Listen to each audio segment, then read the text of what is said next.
शांति। आपका प्रश्न है समाने की शक्ति और समेटने की शक्ति कैसे यूज करें। उत्तर है समाने की शक्ति अर्थात हर बात को समाना है।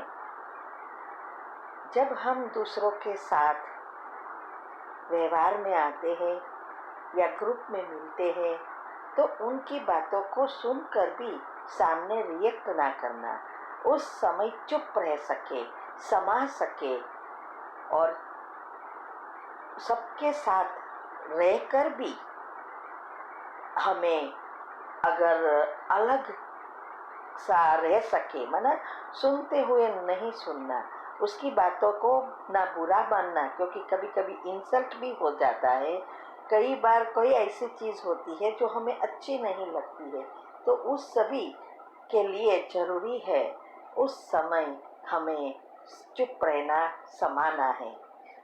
जैसे पानी पात्र के अनुसार समा जाता है, नदियाँ रास्ते के अनुसार अपनी जगह बना देती है और बहती ही रहती है। ऐसे ही हमें भी हर परिस्थितियों में खुद को बाबा की श्रीमत के साथ अपने मूल गुणों को सामने रखते हुए हर बात को समाने की शिक्षा देती है।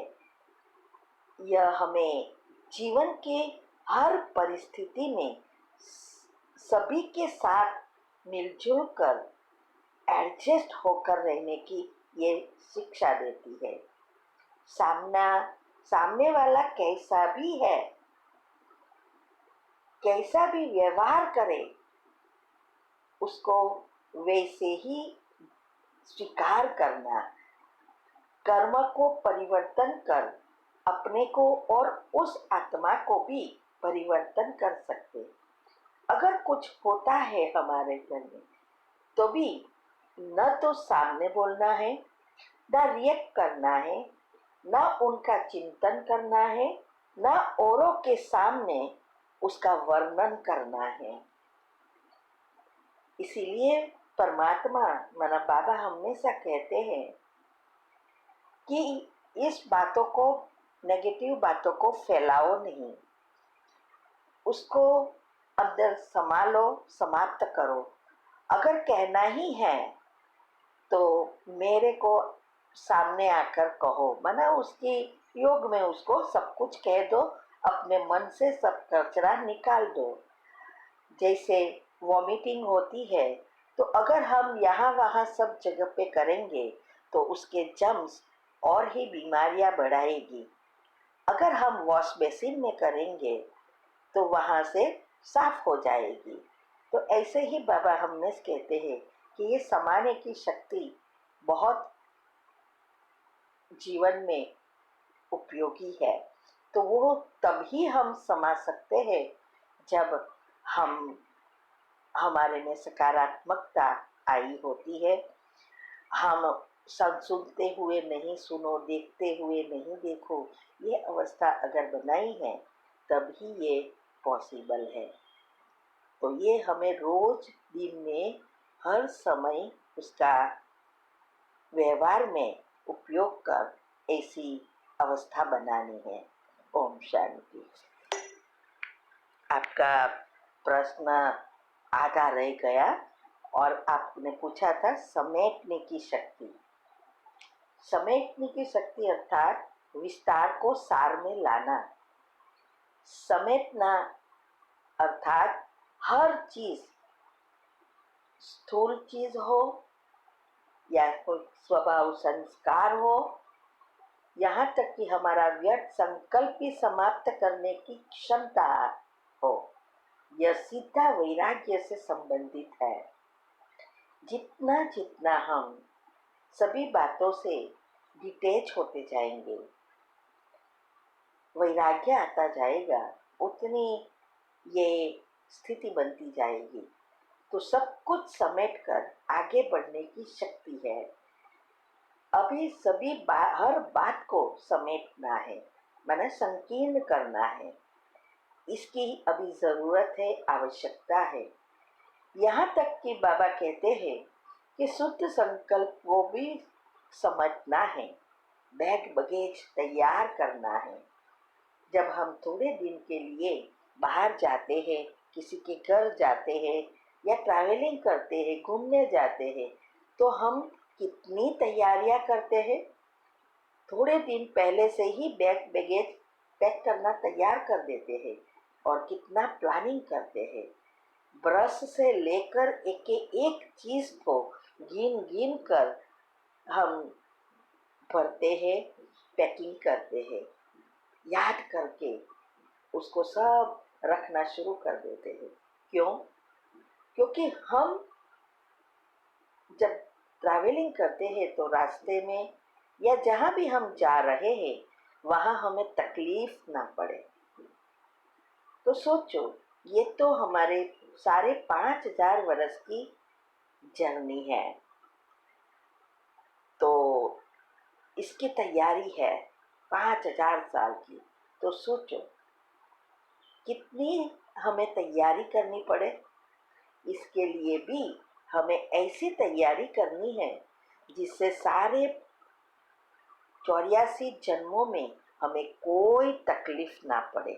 ये आत्मा की जर्नी है और वो स्थूल में शरीर की जर्नी है। तो समेटना है, हर चीज में समेटना है, हा? और सबके साथ रहना है। ऐसा नहीं है कि छोड़ के चले जाना है। तो इसको हमारे व्यवहार में कि भाई अभी हमें कितने कपड़े चाहिए, दुनिया में कितनी चीज़ें निकल रही है, तो वो कितने कपड़े काम के हैं, हाँ? कितनी उसकी मैचिंग है या नहीं, कुछ भी है ऐसी हर चीज़ में। इसीलिए तो ये सब धारणाएं हैं बाबा ने दी है। तो ये 8 शक्तियाँ ऑटोमेटिक आती है जब हम पुरुषार्थ कर सकारात्मक बन हमारा योग में हम पक्का बनते हैं, उतनी उतनी ये शक्तियाँ आना शुरू हो जाती है। ओम शांति। प्रश्न है,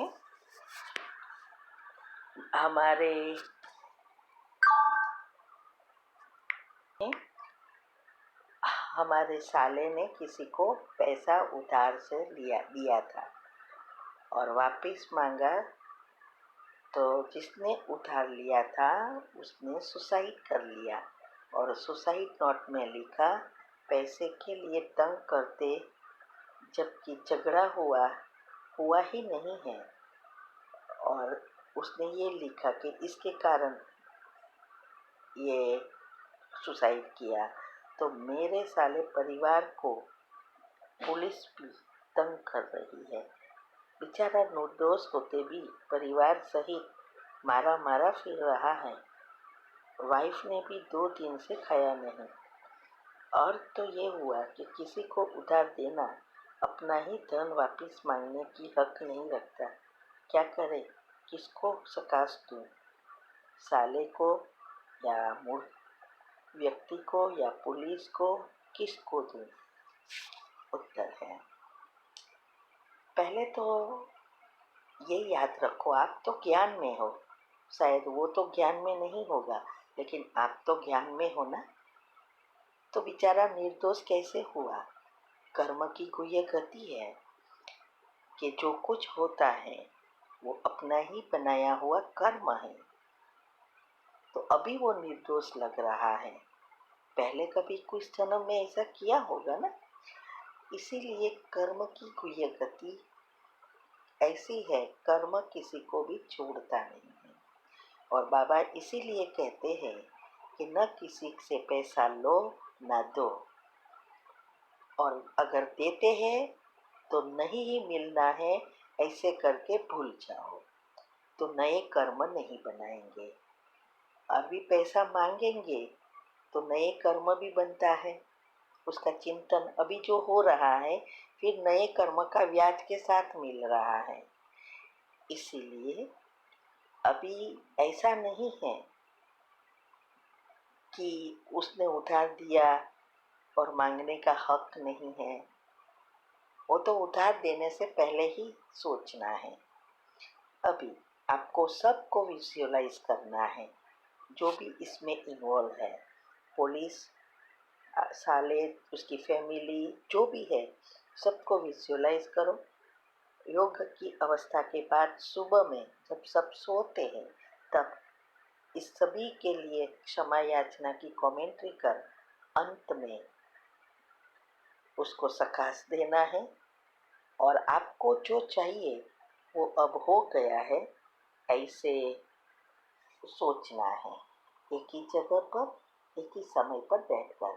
और हाँ, दिन में इस बातों को का वर्णन कुछ नहीं करना है। जो आपने यहाँ लिखा है, इसका मतलब यह हुआ, वर्णन बहुत चलता है।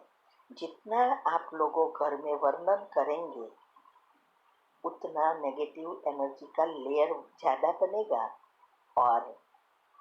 और ही प्रॉब्लम बढ़ेगा और जल्दी सफलता नहीं मिलेगी। इसके लिए सबकॉन्शियस माइंड के 10 रूल्स हैं योग के प्रयोग के लिए, वो फॉलो करो। यूट्यूब पर हमने रखा है। ओम शांति।